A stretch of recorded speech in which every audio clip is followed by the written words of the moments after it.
দীর্ঘ অপেক্ষার পর অবশেষে মুক্তির পথে শবনম বুবলি অভিনীত টলিউড সিনেমা ফ্ল্যাশব্যাক। প্রায় 2 বছর আগে শুটিং শেষ হলেও নানা জটিলতায় আটকে ছিল সিনেমার মুক্তি। অবশেষে নির্মাতা জানান, আগামী মে মাসে পশ্চিমবঙ্গের বিধানসভা নির্বাচনের ফল ঘোষণার পর মুক্তি পাবে সিনেমাটি। পশ্চিমবঙ্গের সঙ্গে ফ্ল্যাশব্যাক মুক্তির আলোচনা হচ্ছে বাংলাদেশেরও। এই সিনেমার মাধ্যমে টলিউডে অভিষেক ঘটে ঢালিউডের জনপ্রিয় নায়িকা শবনম বুবলির। সিনেমাটি পরিচালনা করেছেন বাংলাদেশের নির্মাতা রাশেদ রাহা।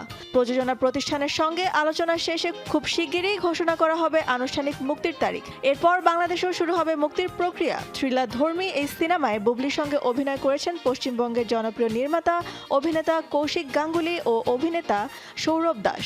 চিত্রনাট্য লিখেছেন খায়রুল বাশার নির্ঝর। সিনেমায় একজন চলচ্চিত্র নির্মাতার সঙ্গে অভিনয় করেছেন বুবলি। কৌশিক গাঙ্গুলিকে দেখা যাবে অঞ্জন চরিত্রে এবং সৌরভ দাস অভিনয় করেছেন ডিকে চরিত্রে।